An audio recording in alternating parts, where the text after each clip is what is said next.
Slate, Nova 1214K, The Robot Revolution, duration 5813, WGBH Boston.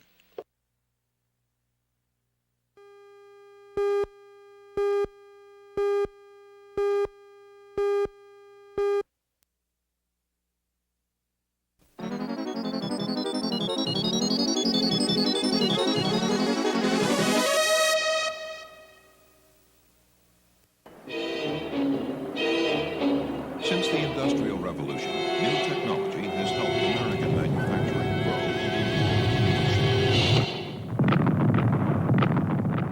But today, many industries have lost their competitive edge. Can the new technology of advanced automation turn things around? What is this new technology?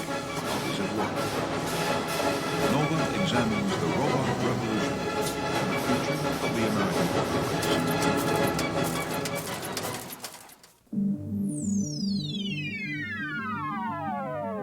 Major funding for Nova is provided by this station and other public television stations nationwide.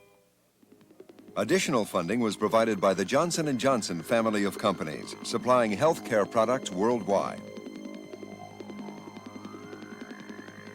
And Allied Corporation, a world leader in advanced technology products for the aerospace, automotive, chemicals, and electronics industries.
In the last decade, 2 million manufacturing jobs have been lost. More than 1,000 companies have closed. America, once maker of half of the world's steel, today imports a third of her needs. Some blame management or the unions. Others blame obsolete manufacturing methods and equipment. The basic moral of the story is it's the fault of everybody. You can't build a world-class economy without world-class inputs. And if you look at any of the inputs going to American industry, the skills of the workforce, the qualities of the managers, the amount of capital equipment, the research and development, American industry doesn't shape up on any of those dimensions. And then there's foreign competition. Today, the United States imports 25% of her cars, 40% of her vacuum cleaners, 100% of her video cassette recorders. Foreign productivity and ingenuity are challenging American preeminence in mass production. I think that the real problem in the competitive area at the moment is the United States is in that denial phase. We see ourselves being beaten up in international competition, and we jump to the conclusion that somehow the rest of the world's doing it by cheating. The Japanese are being unfair. There's nothing unfair about a cheap, high-quality product. That's what the game is all about. The American economy is in transition. Old industries are dying. Foreign products, cheaper and of better quality, are taking over American markets. Yet revolutionary forces are on the move, heralding a promise of rejuvenation. Forces of computer-driven automation. Ranging from design, programmable robots, computers manipulating information, computers controlling machines. Is this new computer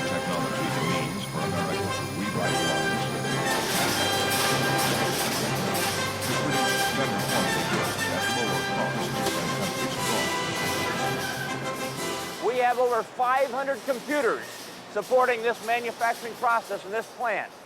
4 years ago in our company, we had less than a dozen computers supporting manufacturing in its daily production of its goods. That is the explosion of science. How far can computer automation deliver the benefits to America of greater productivity, improved quality, reduced labor costs, and more manufacturing flexibility? But yet, how far could computer automation change and disrupt our society? Obviously, change is inevitable. I think obviously we'll see a lot more computer technology. The real question is, what is the character of that technology going to be? How are these machines and systems going to be designed, and what will the role of people be in the workplace of the future? This program will examine the technology of computer automation, how far it's being introduced, and the choices it presents both to industry and society. The choices between different systems and how they might be developed to reap the greatest economic benefits with the least social cost. We have an unprecedented array of choices before us.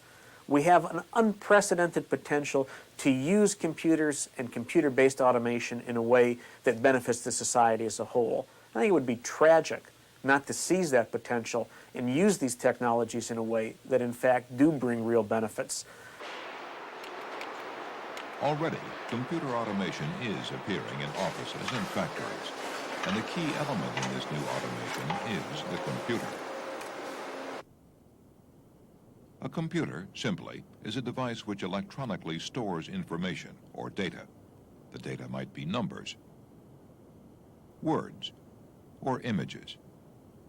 This data can be manipulated according to a set of mathematical rules called a program or software.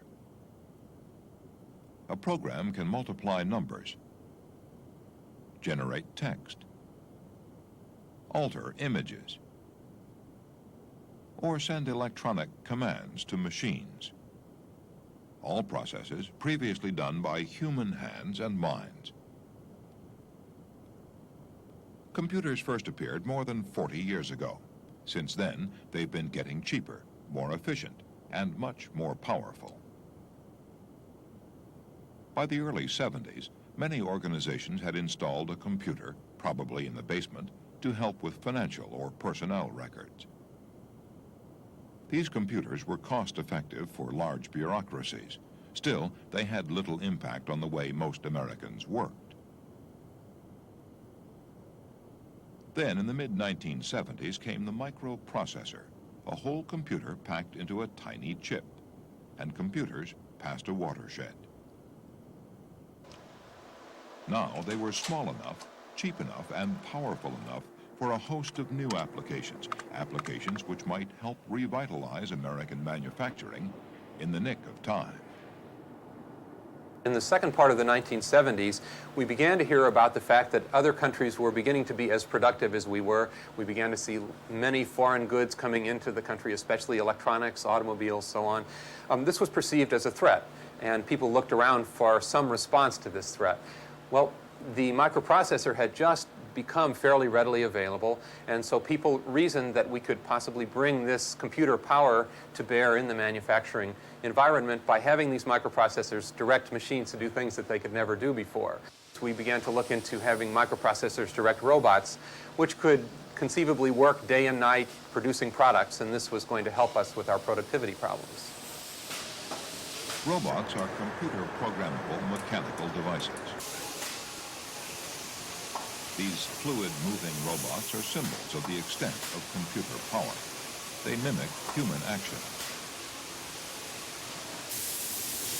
By the mid-1980s, computer-controlled robots needing no coffee breaks, safety regulations, or unions were replacing some of America's 20 million workers.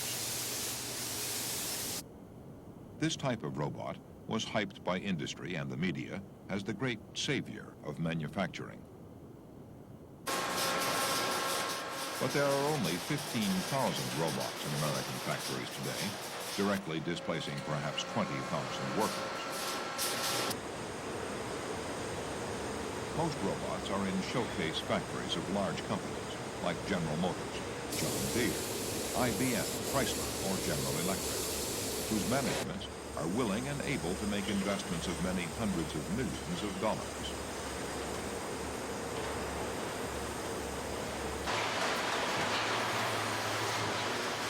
However, such robots have shown limited cost effectiveness.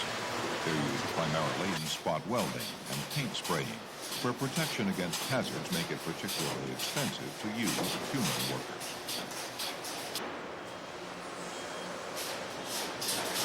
But robots are not, of themselves, the key to computer automation. They're only a peripheral factor, because the great advantage of computer automation centers on the computer. The computer can not only control machines, but it could also control the organization of a factory. Organization control is where the greatest benefits of computer automation could be achieved.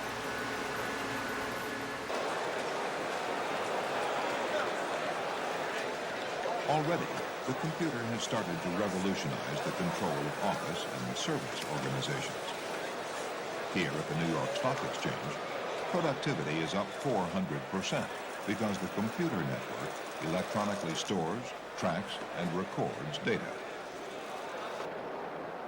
Before computer automation, the paper-bound records could lag far behind on even a quarter of present-day business.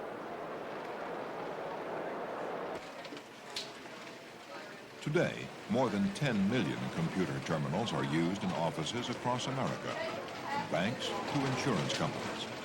They track, store, and manipulate data electronically. 2 out of every 3 office workers use some form of computer-based machine at some time during the day to help them streamline their work. In Boston, for example, they've installed an $18 million computer system to help run the city electronically. It's a very old city. We have to maintain birth records, assessing records, deeds records since 1629. For that public information to be available to either historians or people who need to utilize that in their daily work, it has to be readily available. And right now there isn't enough physical space in the building to actually support that kind of public information. The Weights and Measures Department at City Hall is a holdout, not yet computerized. It's paper-bound. Here, clerks must still dig out information buried in banks of files and hand process it.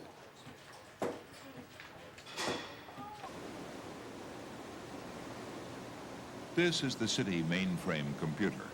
It electronically stores almost all city records and data. The mainframe is the center of the Boston Automation Network. It links every city department and the school, hospital, and police offices.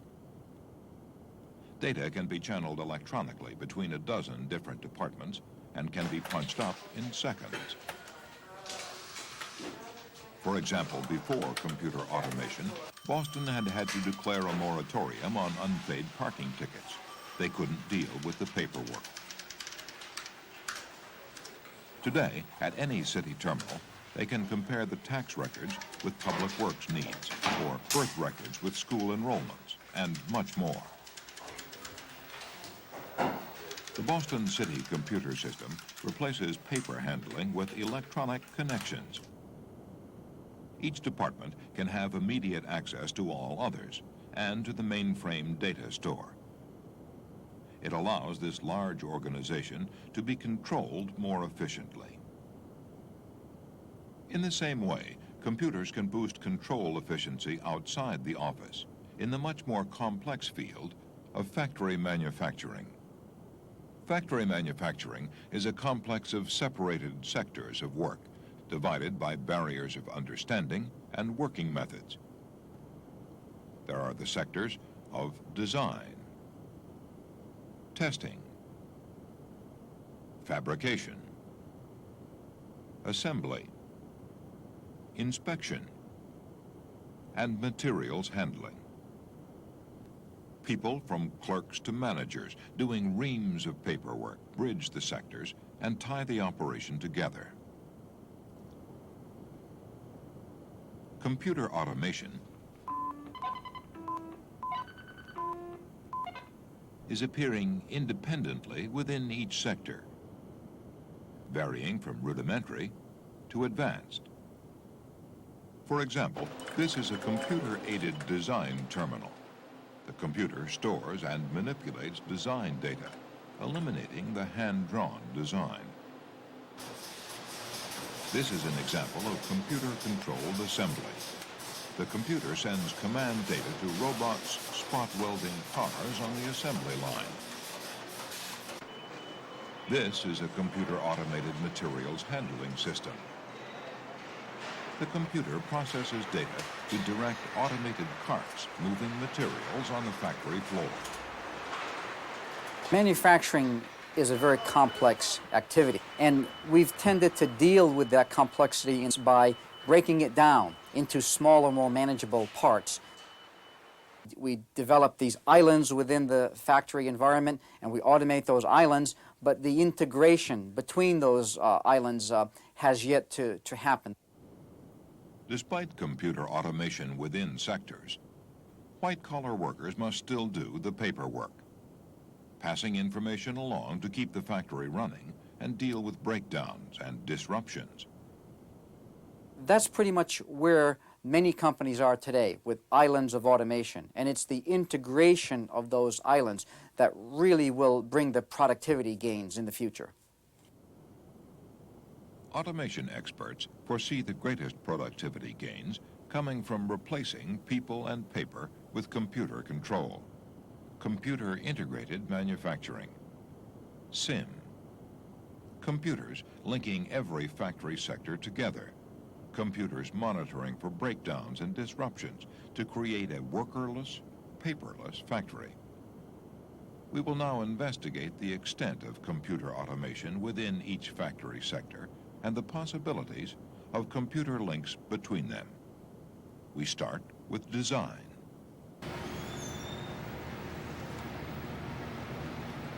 Design drawing has long been the basis for manufacturing. But like the old-fashioned office, it's paper-bound.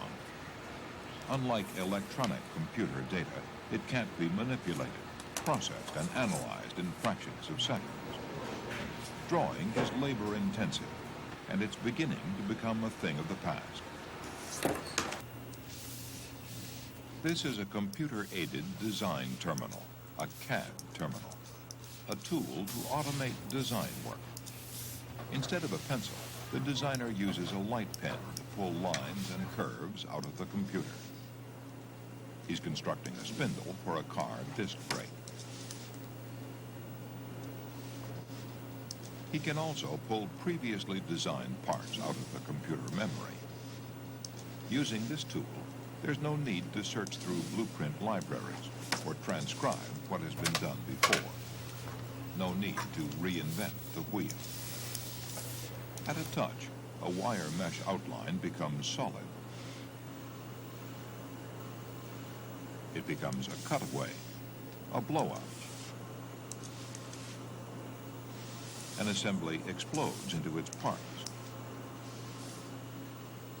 Within a solid image lies its wire mesh foundation.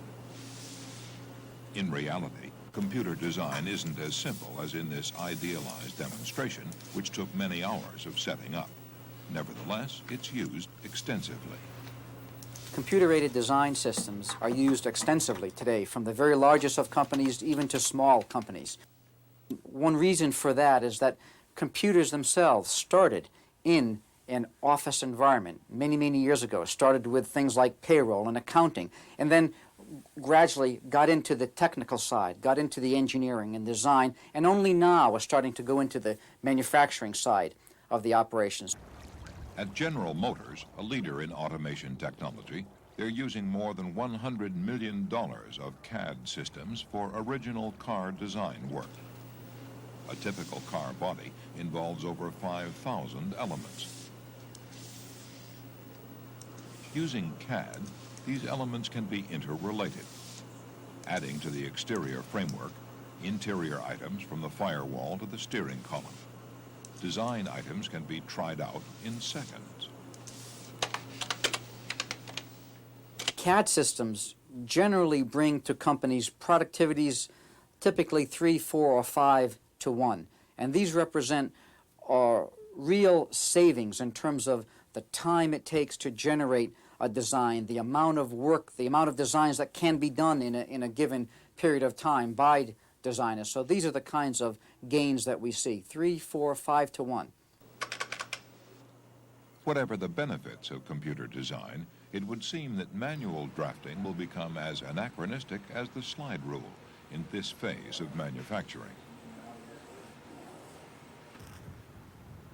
The questions of productivity and jobs are also reflected in the next stage of manufacturing automation: testing.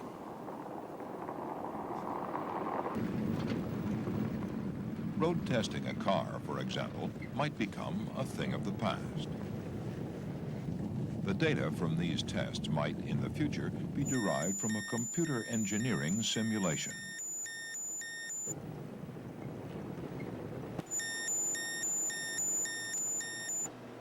This engineer is simulating the mechanical testing of designs and analyzing structural stresses.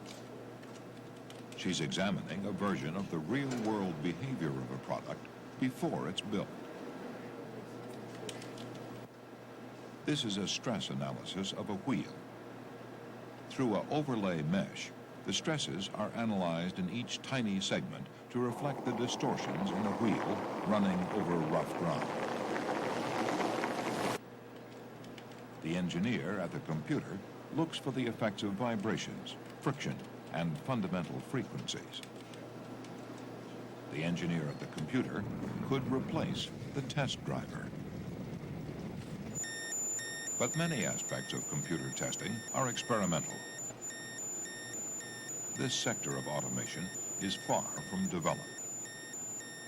The computer would have to know all about every possible stress a car might suffer on the road to fully automate this stage of manufacturing.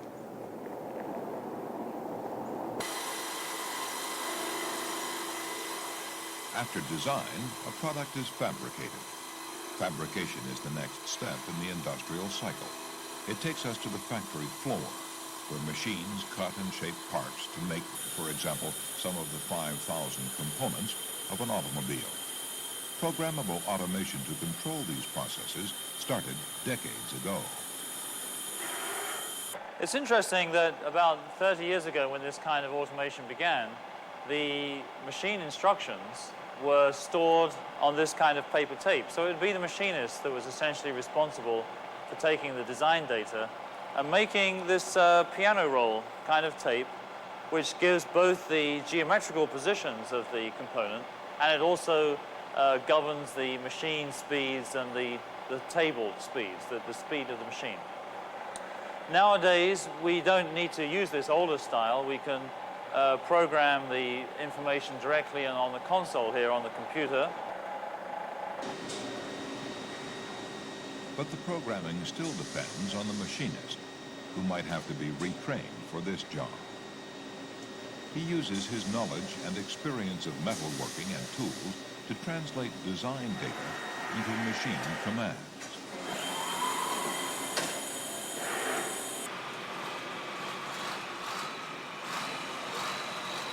The John Deere tractor plant in Iowa is a showcase for such computer-automated fabrication.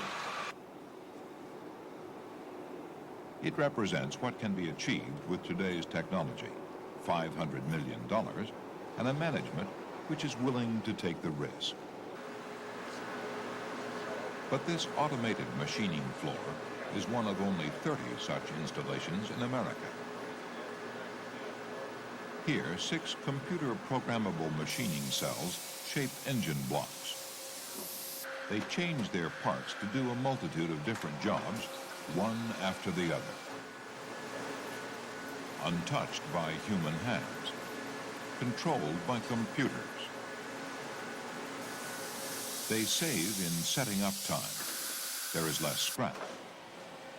The quality is more consistent.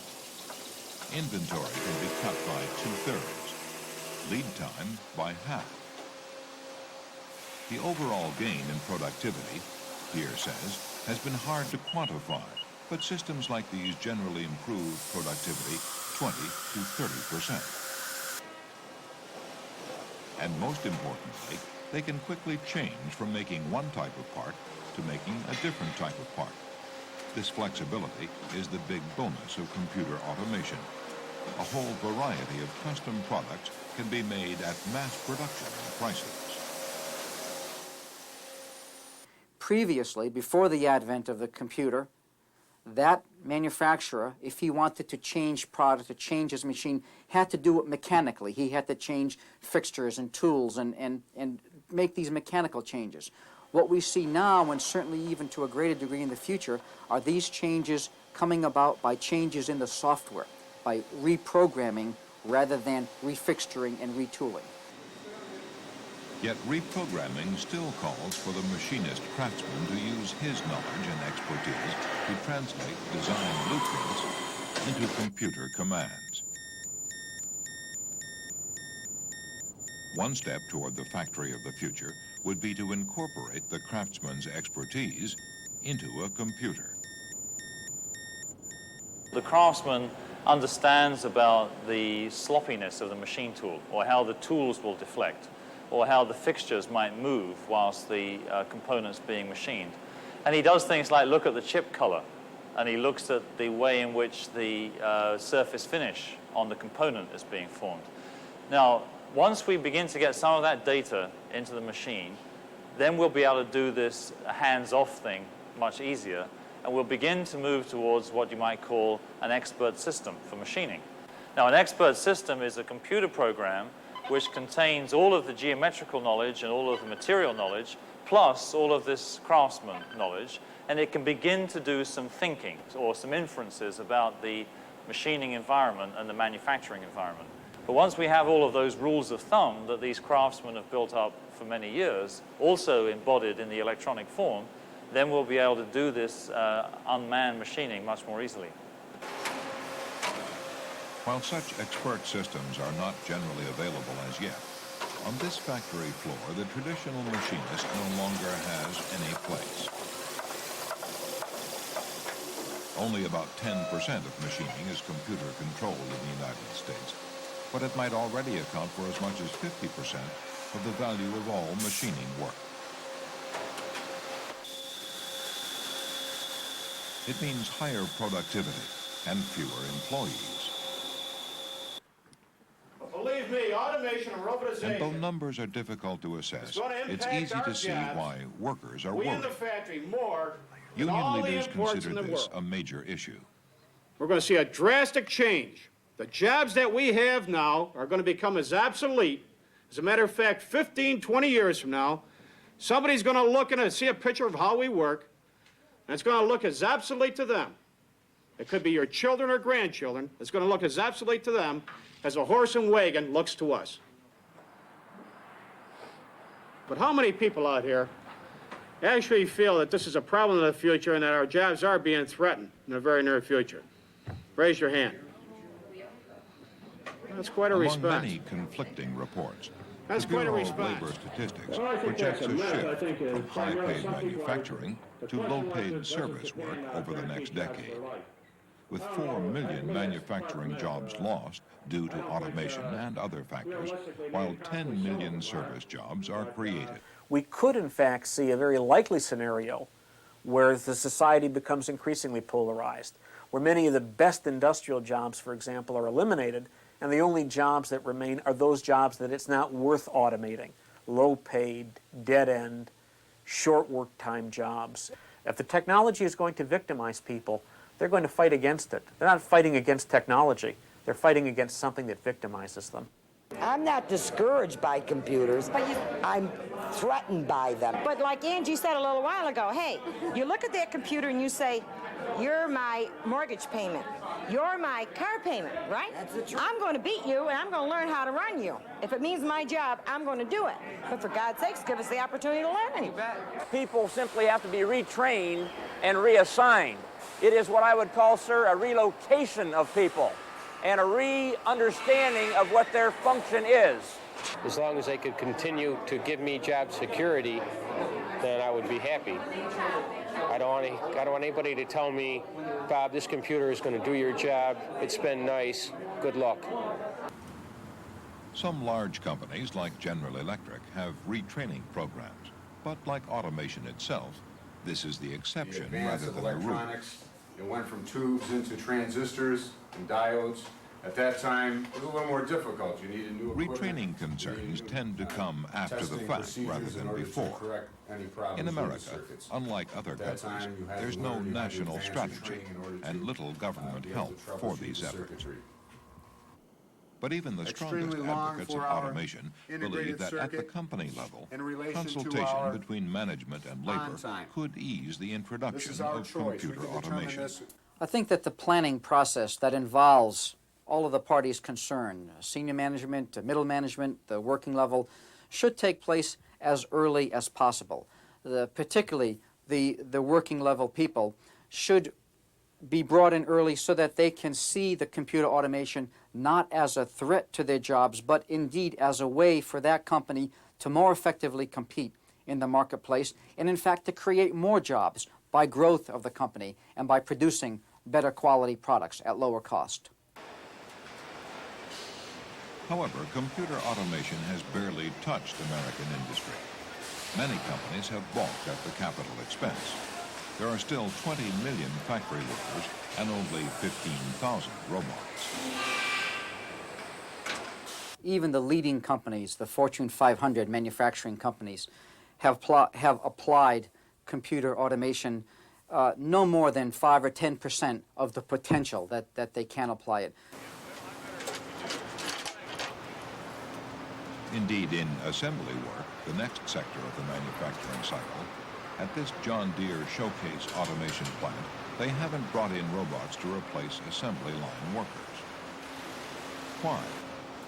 To find out, we must look at computer-controlled robots and understand their abilities and their limits in replacing human beings. The simplest kind of programmable robot is a point-to-point machine. It'll be programmed to go from one fixed XY position, say along a track, to another fixed XY position, and it will be doing a pick-and-place operation during that motion. This is a computer-controlled pick-and-place assembly robot with 3 degrees of freedom. Its movements are simple, and it can be reprogrammed to work in different configurations. The Japanese have made these simple robots their main investment. 70% of their 50,000 robots are of this type. Only 40% of America's 15,000 robots are as simple as these. At the next level up, we have a machine which has a greater number of degrees of freedom in the overall working system. For example, the base, which is rather like the human shoulder, the elbow, rather like the human elbow, and these wrist joints here enable this machine to obtain 6 degrees of freedom. And so this can go over a more complex path and do things like spray painting and spot welding. These are computer-controlled robots with 6 complex joints designed to imitate human arms. They inherit the same limitations. They move no faster than human arms. They are not precisely accurate, and they're limited in the loads they can carry. And if an error puts the work in the wrong place, they never know it. They continue on mindlessly, but they don't do their job. Another important factor is that robots are much more expensive than people in general. A robot will cost about $50,000, maybe more. It'll take another $100,000 in order to install it, and if you're lucky, it will do the job that one person will do. Now, if you're talking about competing against someone in a foreign country who's earning maybe $4,000 or $5,000 a year at the most, you can see that the robot will be worn out long before it pays for itself. But regardless of cost, are human-like robots the best way to automate assembly work? What tasks would they have to be able to do? For our tasks, it's very easy for me to do something like putting a nut on a bolt. would be very difficult for a robot to do. In order for me to do it, I need to be able to sense the contact between the nut and the bolt. I can tell from the feedback I get through my fingers whether the nut is the right size for the bolt, whether the threads are crossed. For a robot to do a job like this, it would have to process a very large amount of sensed information. It would have to sense this contact. It would have to be able to sense the torque so that it knew the threads weren't crossed. It would have to allow the nut to move down along the bolt while it was turning it. One of the reasons that people study this is because they're interested in how they do these tasks, and by studying how a robot might do them, gives them some insights into how people work. There's an important distinction, though. We have to realize that this isn't necessarily going to be important for manufacturing. Duplicating what humans can do isn't going to be terribly productive in the manufacturing environment because we already have humans that can do it. Indeed, in Detroit, human welders still work in parallel with robots when awkwardly placed or specialized welding is needed. It's difficult to conceive of a cost-effective robot that could connect cables on this assembly line. The idea that robots should be complex has grown directly out of the fact that most of the American robots developed through artificial intelligence laboratories where the goal was to mimic human behavior. In fact, human behavior is not particularly what you want to mimic in a factory. Nevertheless, certain factory applications will come out of university laboratories. At the University of Utah, scientists are building the kind of humanoid robot which Professor Searing wouldn't advocate for today's factory. They work in artificial intelligence, trying to understand how humans function by building a hand which mimics the dexterity of a human hand. How is it constructed? Well, it essentially has to have the 4 subsystems that we talk about within this dexterous hand. It has to have structures, which are bones, tendons and muscles, which are the actuators, sensors to detect angles of joints and the contact with objects, and a central control system to manage the whole system. In short, to make a useful robot hand, you have to make most parts of a person, including the brain. But concentrating on the hand, these are the muscle tendons. They run over a complex of pulleys pulled by tiny hydraulic motors to move each finger. Fiber optics measure the joint positions for feedback to the control center, which governs the speed and the stress on each tendon, as well as coordinating all the fingers so that the hand might do a useful task rather than move spastically. But what objectives can such pure research have? It has 2 objectives only. It shouldn't be judged as a manufacturing device because its first goal is as a research tool for people in artificial intelligence and other areas of robotics to begin exploring dexterity while supervising a device that's quite rich in its degrees of freedom and sensory capabilities. I think it's important to recognize that the universities have an important role to play in the area of robotics and computer automation. And that role is properly at the leading edge of the technology. So while research looks to the future, today on these assembly lines, human hands and brains are likely to remain more cost-effective than any complex, expensive robot.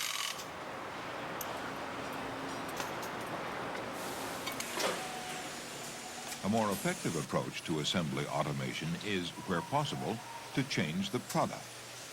Redesigning the products which we now assemble manually so that they're easier to manufacture is much more important than building robots that have all the capabilities of the human being. In Lexington, Kentucky, IBM has set up a $350 million showcase automation plant. They've redesigned their new electronic typewriters from scratch so that they can be assembled using simple robots. The parts to be assembled are pre-sorted. The robots need simply pick and place. We're seeing a lot of companies put a great deal of effort into both designing new parts as well as redesigning old parts so that simple pick-and-place robots can be used in the manufacturing of those parts rather than the more sophisticated and complex machines that are just expensive to bring in and difficult to support. Traditionally, products have been designed for efficient function and human assembly. It's a radical departure to design both for efficient function and for simple robot assembly. These robots are computer controlled. They can be easily reprogrammed to assemble updated versions of this typewriter or totally new products. They bring automated flexibility into assembly. Certain jobs, like assembly of the typewriter circuit boards, can be done with a speed and accuracy which no person could match. This brings to the manufacturer advantages of better quality, reliability, productivity, and less labor. This factory is at the forefront of assembly automation in America. At present, it's unique. It's an indication that in industrial automation, redesigning the product for simple, cost-effective robot assembly is a productive way to go. That simple can be beautiful. That, though, can't be the total answer because many products are difficult to redesign. For example, some experts say that car assembly work of this type might best be left unautomated for humans to do. The big advantage that humans have in a manufacturing environment is that they can alter their performance to take into account changes in the environment. For example, if parts don't fit quite right, they can change the way they try to put them together. The state of the art in robotics now is that robots can't come close to that sort of adaptive performance. But advocates of all-out automation disagree, arguing a need for complex robots to replace people even on tricky assembly jobs like these. I think we'll see a wide spectrum of sophistication in the assembly operations. Some jobs will be able to be done by relatively unsophisticated, what we call pick-and-place robots, while other assembly tasks are going to be more difficult and more complex, and they will require the more sophisticated robot technology. For robots to do assembly work like these people, they would first need eyes to pick out the right pieces for the job. Vision is part of the more sophisticated robot technology. How would it work? And is it worth it? A human eye can easily recognize and pick out the right assembly part from this tray. But to the computer eye, the video screen, these are a jumble of overlapping shapes, difficult to analyze and recognize. Much more research into computer vision is needed to bridge this recognition gap. To analyze a scene consisting of one part is relatively simple. However, if you have a scene consisting of several parts, especially if they touch or overlap, such as this one here, where you have parts on a tray, that scene is more complex, and it's much more difficult for the computer to discern that scene. When we see a circle or a circular object or a spherical object or a planar object, somehow our mind processes it on the basis of what we have grown up with, some kind of models that are built in our brain. We don't quite understand how we do it. That's the mystery of nature. Now, we are trying to emulate it, thinking because just it's easy for us to do it, it should be easy for a computer. Ain't so. Successful computer recognition of jumbled assembly parts still has a long way to go. But computer recognition of simple, distinct shapes is already being used in the next sector of manufacturing, inspection. Back here at IBM, they're inspecting their new typewriters with a simple computer vision system. The required recognition is limited to the letters of the alphabet and type symbols. It's designed to work simply, part of the whole approach of redesigning the product for simple, programmable automation.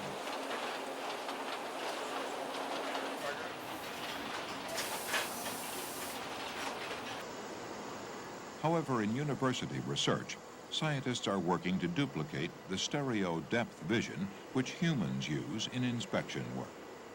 If you take a scene in which two objects are separated in depth, and you look at them first with one eye and then with the other eye, you detect differences in those images. We're capable of matching up those differences and on the basis of that, computing depth in the scene. When we've got the depth data from stereo or whatever, our problems are only just beginning. Because what we really want to do is to compute symbolic descriptions of objects inside the computer. For example, we'd like to be able to compute a mathematical model of an object such as this coffee cup. We'd like to say that it has a body which is cylindrical, from which we drink, and that it has a handle which is attached in two places to the body, and that the handle is curved and essentially cylindrical. We'd like to have those kinds of models and store them directly in a computer and have subsequent instances of a cup matched up against those stored models. In this way, a computer inspection system might, at very great expense, detect a chipped cup and reject it. Unfortunately, systems like I've described with the cup are only available right now in a laboratory. To compute descriptions right now, even on simple objects, requires 45 minutes to an hour of processing, even on quite powerful computers. And we in this laboratory are building a computer that consists of 250,000 processors that are all interlinked, and which we hope that we'll be able to compute stereo in around 100th of a second. This would need the development of the next generation of multi-million-dollar supercomputers, which are hardly likely to be cost-effective for inspecting cups. How far, then, is sophisticated technology needed to attain the greatest benefits from automation today? Technology, supercomputer or otherwise, is not the primary impediment to the introduction of computer automation to manufacturing plant today. The main impediment is management's unwillingness to take risks and to chance doing things significantly different than they've been doing them in the past. At John Deere, they have taken such a risk with a $30 million computer-automated materials handling system. Materials handling is the next sector of manufacturing. It deals with delivering all the parts and materials to the right place in the factory at the right time. In this half-mile by half-mile factory, the system is computerized. The parts start in one of 3 high-rise storage areas. There are 3,000 different parts in this one. The computer knows where each part is. It directed it there in the first place. When the production schedule in the computer calls for particular parts for a particular tractor model, these robot carts go into the store, pull the parts out, and route themselves through the plant conveyors to arrive at the right place on the assembly line just in time. This flexible system can reprogram the materials flow for changing production demands. It's the showcase of the just 90 such systems working in this country. It cuts inventory by 2/3, saving 10% of the production costs. Productivity is up because storing, moving, and tracking is controlled by computers and machines, not by manual or white-collar clerical and scheduling workers. In this sector of automation, traditional white-collar jobs disappear. Many of the people whose job it is now to keep track of the factory will no longer have anything to do. And if you can cut out a white-collar job, you've saved substantially more money than if you cut out a blue-collar job in general. And anyone in the white-collar labor force who handles paper for a living has a job that's very vulnerable, because handling paper is precisely what the computer can do away with. Computer automation, we have seen, is being brought into each sector of manufacturing. But the paper shuffling needed to run the whole system is still a barrier to a revolutionary increase in productivity. This barrier could, in theory, be overcome with the advent of computer-integrated manufacturing, a central computer replacing people and paper. However, such a central computer would need to embody the human understanding of how a factory system actually worked and be programmed to make decisions about what to do in any situation. This is exactly what Professor Mark Fox of Carnegie Mellon University is trying to set up at his computer, an artificial intelligence expert system to run a factory. But first, at his fingertips, he must have the understanding of how a factory works. Such human expertise and the responsibility for doing the job belongs to the factory production manager. In the factory, Professor Fox taps the production manager's expertise. Because running a factory is a shoot from the hip thing, nobody really knows logically how to coordinate all the machines, materials, and people, and their disruptions, breakdowns, and bottlenecks. Is a bottleneck. We've had a lot of problems this year getting the output to match our demand.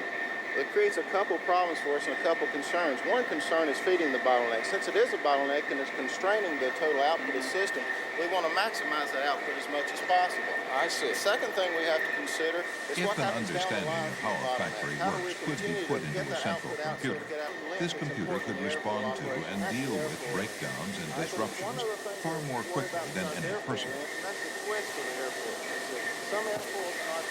Manufacturing efficiency could then perhaps take its great leap forward to computer-integrated manufacturing. SIM. Yes, it does. A lot of things we have to worry about. SIM represents to many, many companies a brave new world of manufacturing. It's a new technology, a new way of doing things. It involves changes in an organization's culture and in the organization's structure. I think one has to be very guarded in their expectations for the application of techniques of this nature, expert systems techniques, artificial intelligence techniques. Guarded in the sense that they're just making it out of the laboratory. So if one expects that these techniques can be just picked up and used directly in the factory, then you're mistaken.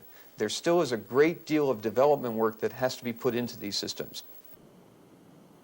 Developing computer-integrated manufacturing depends on getting a better understanding of how a factory could optimally work and how that idea could be translated through software into a central computer control system.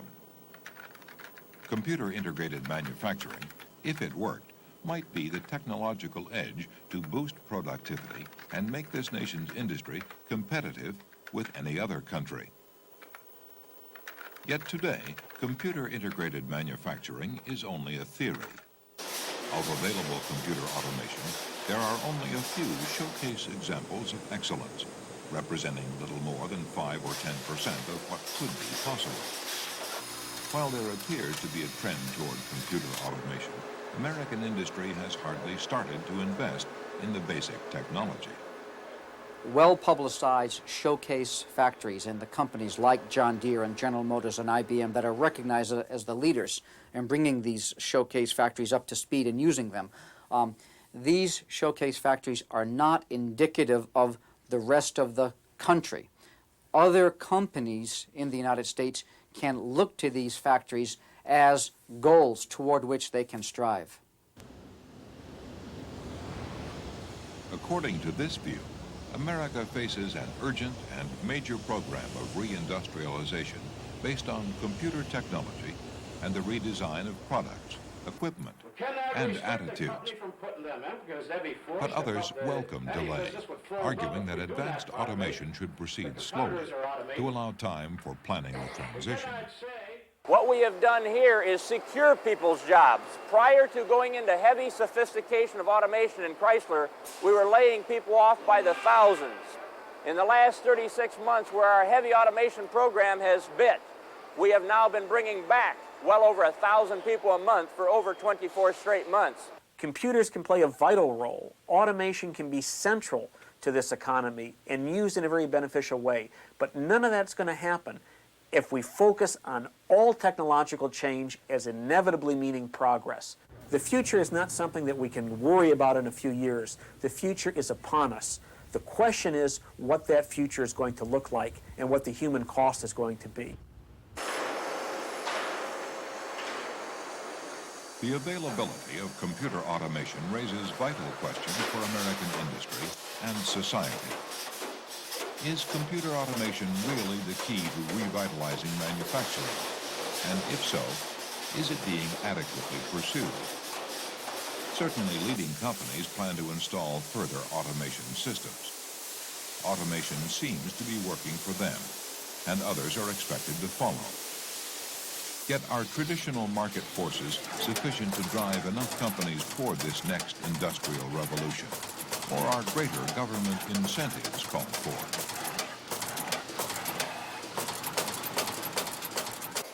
While studies disagree on the actual figures, substantial numbers of workers are likely to be dislocated. Will laissez-faire attitudes suffice during the transition period, or are special social programs needed?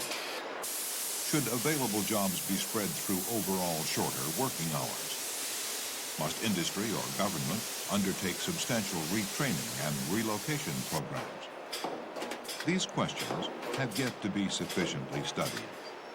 They hang over the future of American manufacturing, over the ways in which the benefits of computer automation might be attained while mitigating its costs, over the need to revitalize American industry and keep Americans working.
For a transcript of this program, send $4 to Nova, Box 322, Boston, Massachusetts 02134.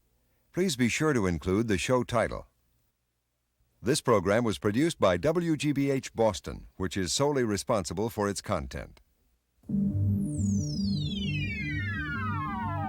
Major funding for Nova is provided by this station and other public television stations nationwide. Additional funding was provided by Allied Corporation, a world leader in advanced technology products for the aerospace, automotive, chemicals, and electronics industries. And the Johnson & Johnson family of companies, supplying healthcare products worldwide. To purchase film or video copies of this program for educational use, call toll-free 1-800-621-2131. In Illinois or Alaska, call Collect 312-940-1260.